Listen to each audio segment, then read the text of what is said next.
"Here we are at loggerheads," wrote the youthful brigadier general from Rhode Island, appraising the scene at Boston in the last days of October 1775. "I wish we had a large stock of powder that we might annoy the enemy wherever they make their appearance. But for want thereof we are obliged to remain idle spectators, for we cannot get at them, and they are determined not to come to us."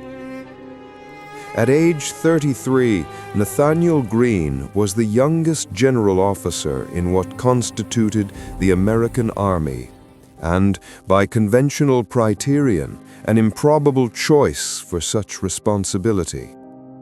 He had been a full-time soldier for all of 6 months.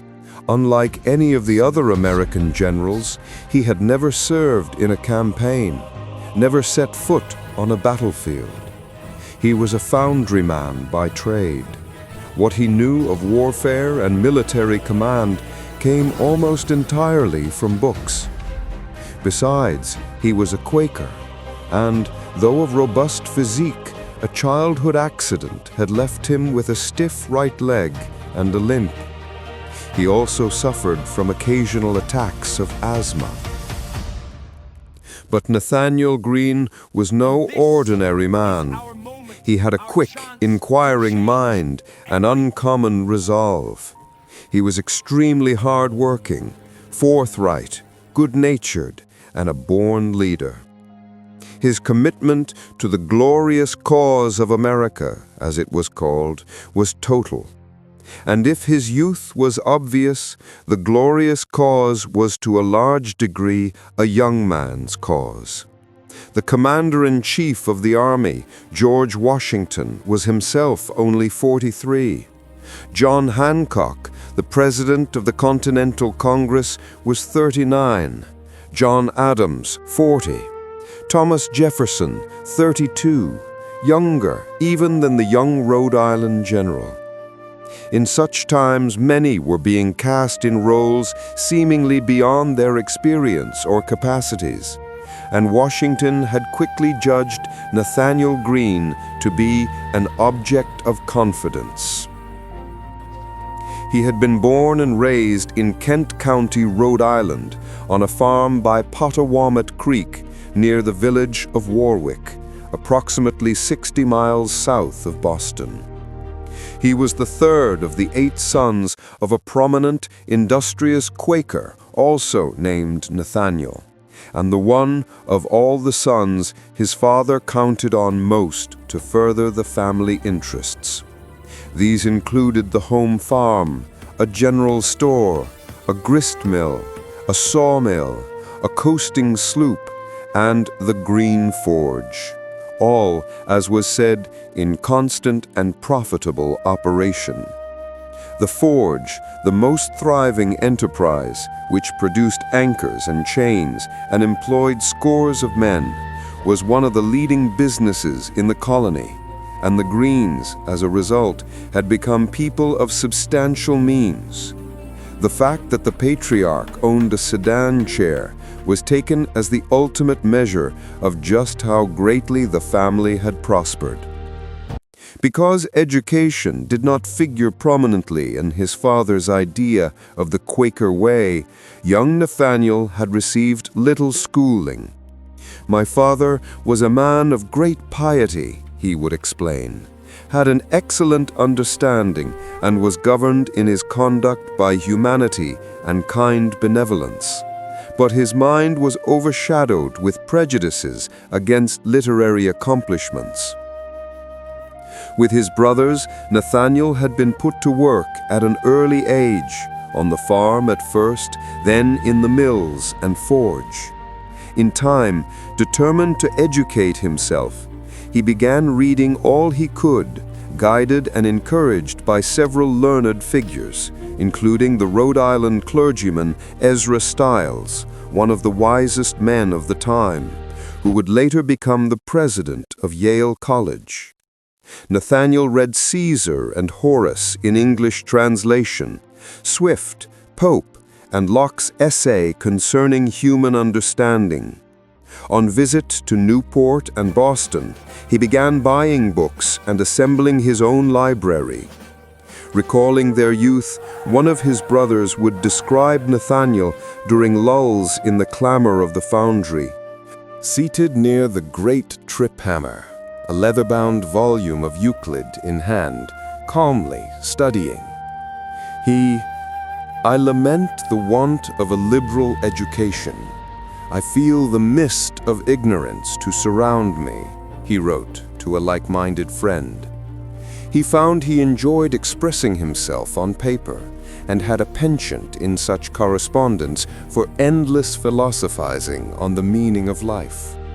Yet for all this, no thought of a life or occupation other than what he knew seems to have crossed his mind until the threat of conflict with Great Britain.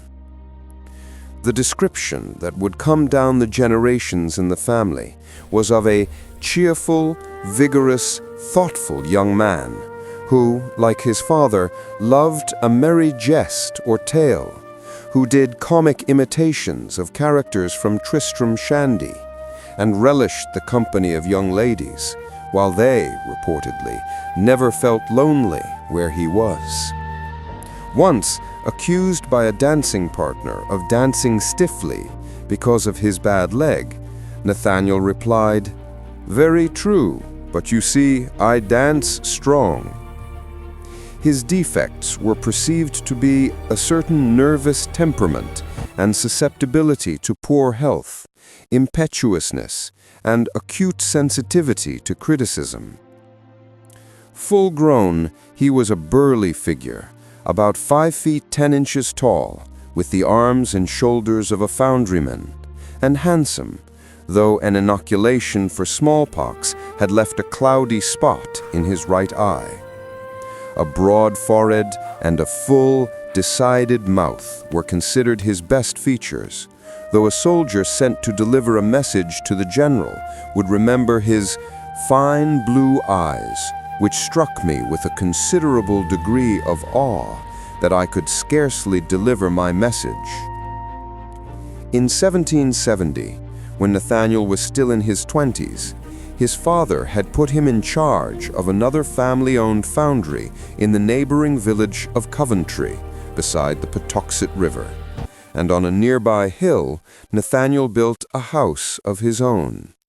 Following the death of his father late that same year, he took charge of the entire business.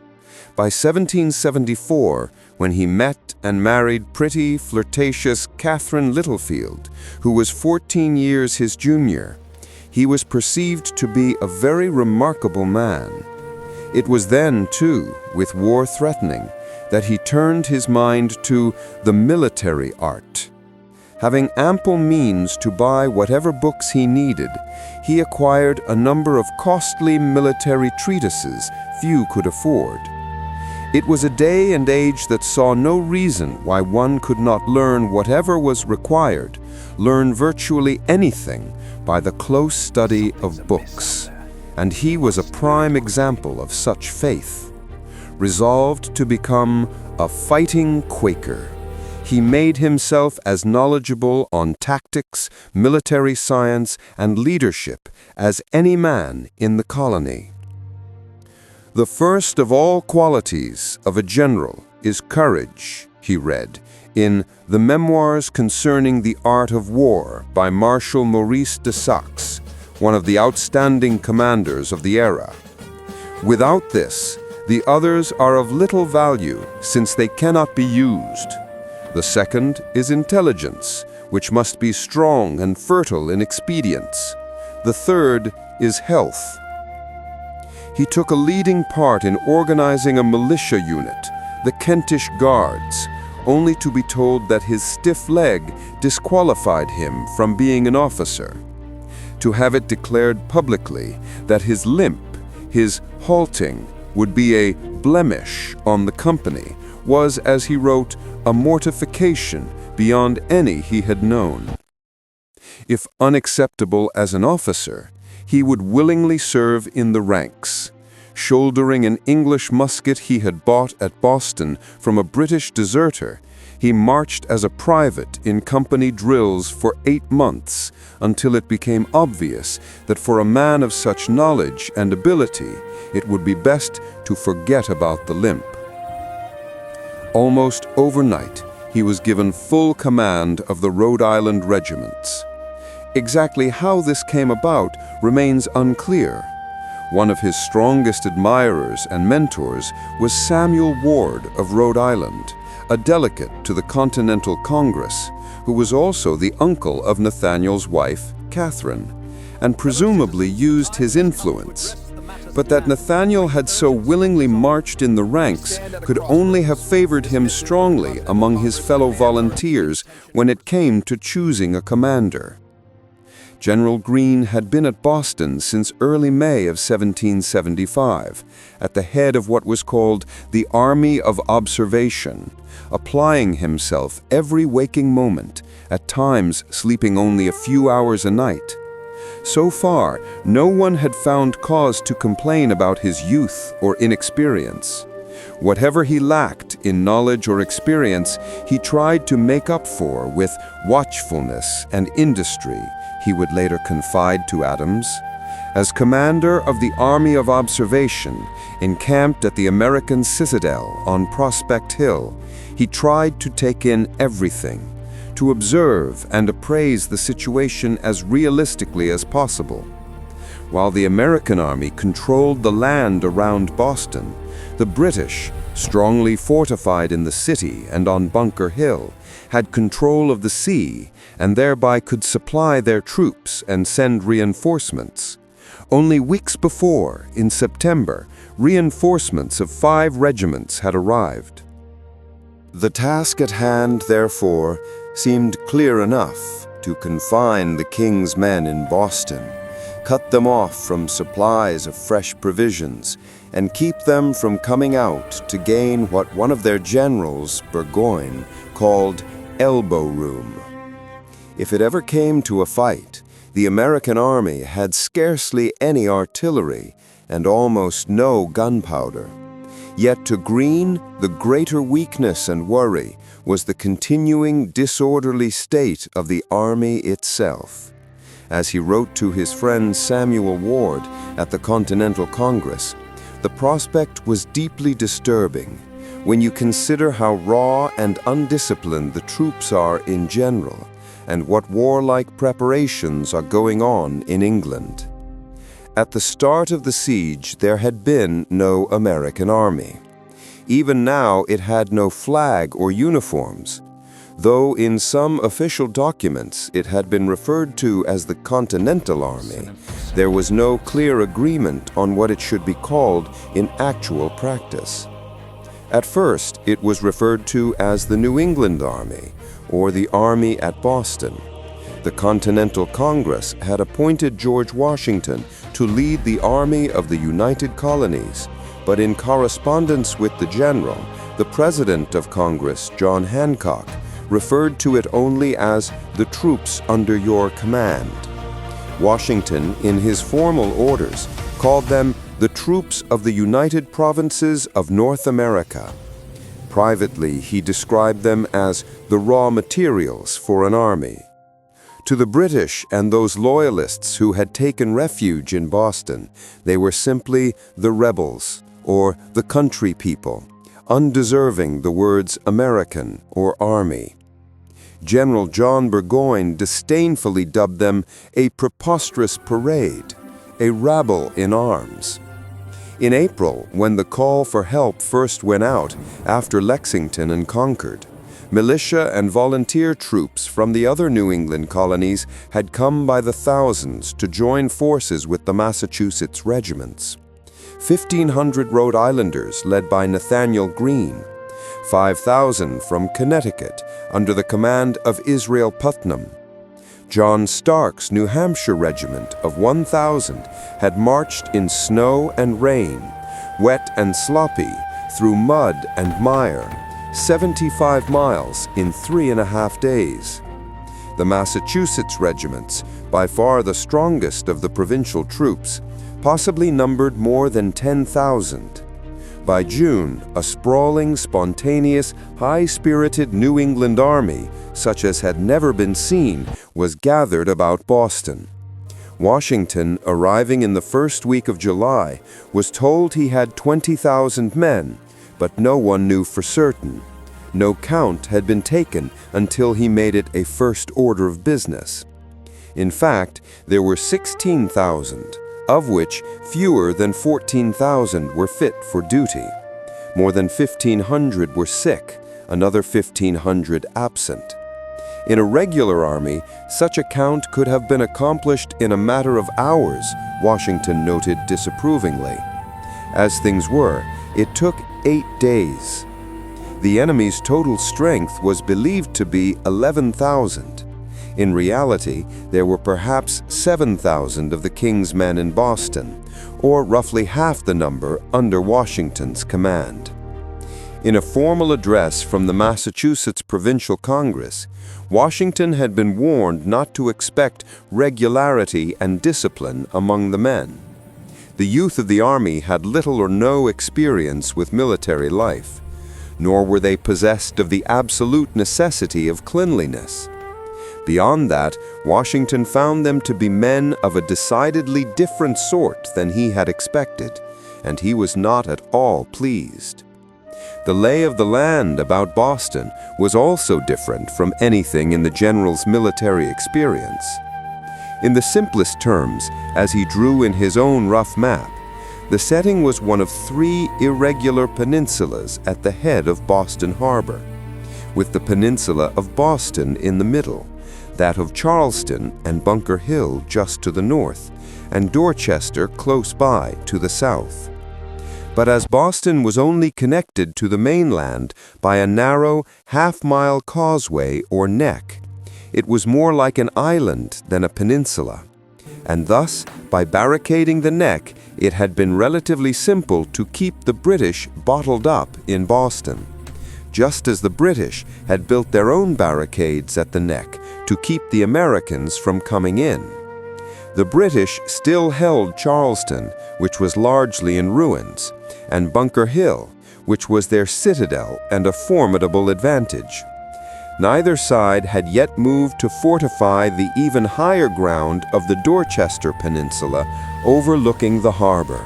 With its numerous green hills falling away to blue water, it was a particularly beautiful part of the world, and especially in summer. Washington thought it very delightful country, and more the pity that it should be a theater of war.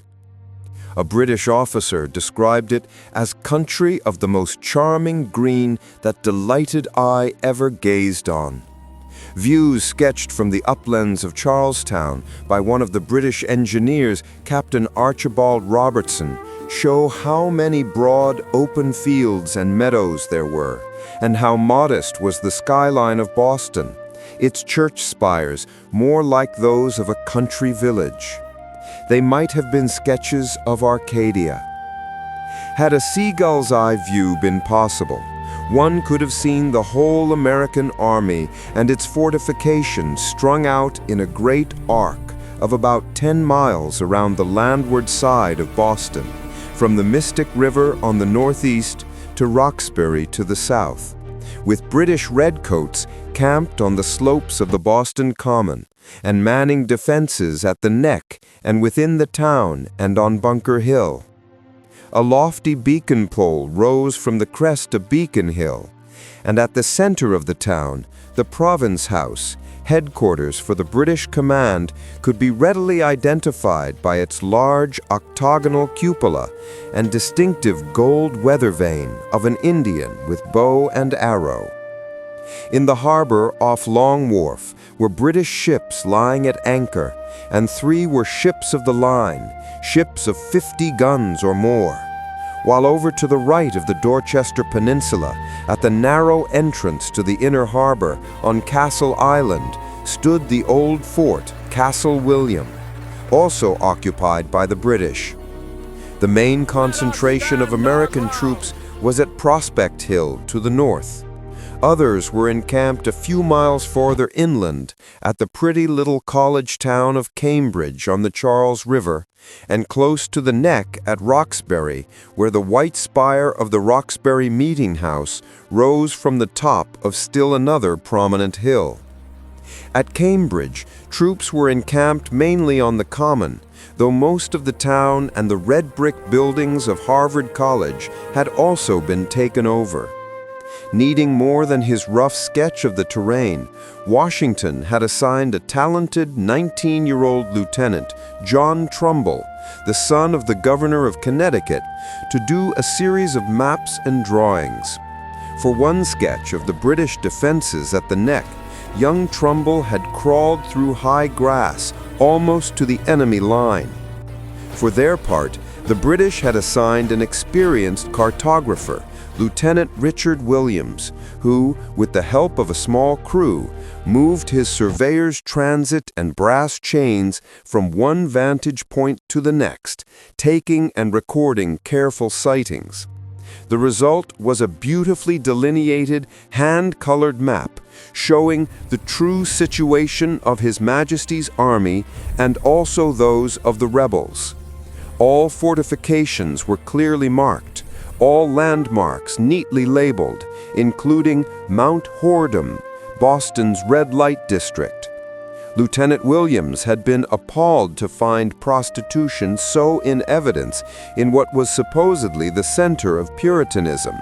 There's perhaps no town of its size could turn out more whores than this could, he noted in his journal. And accuracy demanded that this too be shown on the map.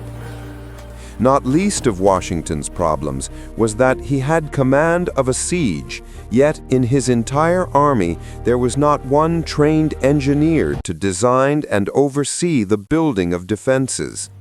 Still, he ordered larger and stronger defenses built, and the work went forward. "Thousands are at work every day," wrote the Reverend William Emerson of Concord after touring the lines. "'Tis surprising the work that has been done. 'Tis incredible." It had been the Reverend Emerson who declared the morning of April 19th as British regiments advanced on Concord, "Let us stand our ground. If we die, let us die here." With telescopes from Prospect Hill and other vantage points, the Army kept constant watch on the regulars in Boston.